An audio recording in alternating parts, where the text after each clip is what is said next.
يوم الأبطال يوم استثنائي للمغاربة. نبدأ أولا بالعرند السفيان، أمرابط الذي فاز مع فريقه بكأس الإنجليز بعد فوز فريقه على مانشستر سيتي ب2-1.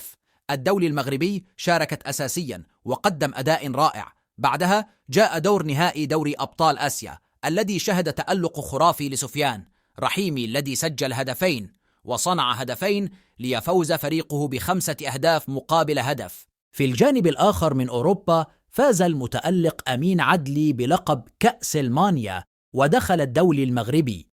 بداية الشوط الثاني قدم أداء لا أبأس به.